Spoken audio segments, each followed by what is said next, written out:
Here's Hudson Taylor. He's on his way to China the first time. And it says this: one definite answer to prayer under such circumstances was a great encouragement to Taylor's faith. They had just come through the Dampier Strait. This is Indonesia area. But were not yet out of sight of the islands. Usually a breeze would spring up after sunset and last until about dawn. The utmost use was made of it, but during the day they lay still with flapping sails.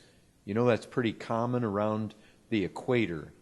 They call it the doldrums because often the wind falls off, and ships in those days that depended on the wind, they didn't move. They were basically stuck in the currents. And so what would happen is at night they would blow forward. In the day the wind would stop and the current would pull them back. Can you imagine that? You sail so far, then the wind stops and it pulls you back. And then the next night you sail forward, next day you drop back. And you just make a little headway. You go a little further, but what happened is this. This happened notably on one occasion when we were in dangerous proximity to the north of New Guinea. Saturday night had brought us to a point some 30 miles off the land, and during the Sunday morning service, which was held on deck, I could not fail to see that the captain looked troubled, frequently went over to the side of the ship. When the service was ended, I learnt from him the cause. A 4-knot current was carrying us toward some sunken reefs, and we were already so near that it seemed improbable that we should get through the afternoon in safety. After dinner, the longboat was put out, and all hands endeavored without success to turn the ship's head from the shore. After standing together on the deck for some time in silence, the captain said to me, "Well, we've done everything that can be done. We can only await the result." "A thought occurred to me," said Taylor, and I replied, "No, there's one thing we have not done yet." "What's that?" he queried.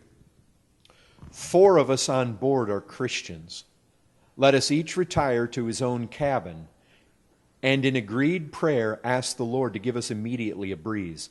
He can as easily send it now as at sunset. The captain complied, because he was one of the Christians, with this proposal.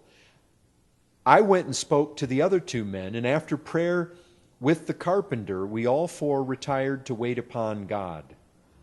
I had a good but very brief season in prayer, and then felt so satisfied that our request was granted that I could not continue asking, and very soon went up again on deck. The first officer, a godless man, was in charge. I went over and asked him to let down the clews or corners of the mainsail, which had been drawn up in order to lessen the useless flapping of the sail against the rigging. "What would be the good of that?" he answered roughly. I told him we had been asking a wind from God, that it was coming immediately, and we were so near the reef by this time that there was not a minute to lose. With an oath and a look of contempt, he said he would rather see a wind than hear of it. But while he was speaking, I watched his eye, following it up to the royal, and there, sure enough, the corner of the topmost sail was beginning to tremble in the breeze. "Don't you see the wind is coming? Look at the royal," I exclaimed. "No, it's only a cat's paw," he rejoined, "a mere puff of wind." "Cat's paw or not," I cried, "pray let down the mainsail and give us the benefit." This he was not slow to do.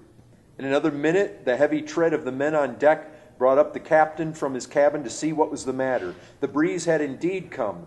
In a few minutes, we were plowing our way at 6 or 7 knots an hour through the water. And though the wind was sometimes unsteady, we did not altogether lose it until after passing the Pelew Islands. Thus God encouraged me, ere landing on China's shores, to bring every variety of need to him in prayer, and to expect that he would honor the name of the Lord Jesus, and give the help each emergency required.